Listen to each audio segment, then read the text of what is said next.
Neuroscience is a fascinating field full of oxymorons. The vastness of cognition is determined by microscopic potassium and sodium ions. Your neurons are leading you to the moment of learning about themselves. But where exactly does consciousness fit in? How does anyone know they're truly seeing the world the way it really is? I mean, how far is the matrix from reality? Consciousness began as purely philosophical thought about one's place in nature. In the 17th century, consciousness became defined by the mind and self-awareness. Later, this theory expanded to include many degrees of consciousness and even unconscious thought. In the 18th century, associationist psychology focused on how thoughts interacted. By the next century, the mind was still largely equated with consciousness, but the relation of consciousness to the brain remained a mystery. Nowadays, we consider there to be 7 important features of human consciousness.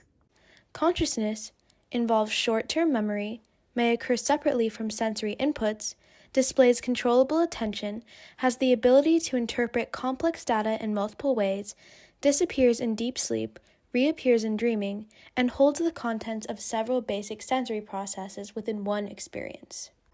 These features can be found through the neuronal correlates of consciousness, which are the most basic neuronal mechanisms required to create conscious experience. Consciousness is closely related to the cerebral cortex, the outer layer of your cerebrum, and your posterior cortical region.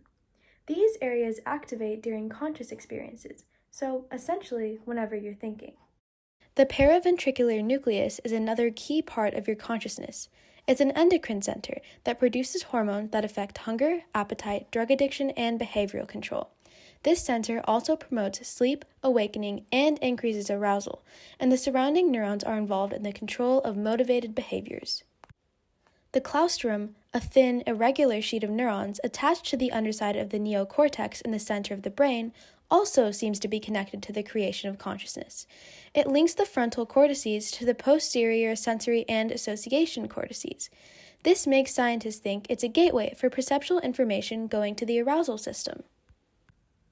Researchers were recording signals from several brain regions of a woman who had epilepsy when they found that stimulating an electrode next to her claustrum caused her to lose consciousness. Science really is all about epiphanies. As we journey deeper and deeper into scientific discovery, reaching faraway stars, humanity can feel small, but exploring back into ourselves creates the ability to do anything. Our brains are the most powerful resources we own. By taking apart what makes humans human, we can start constructing the building blocks of the future.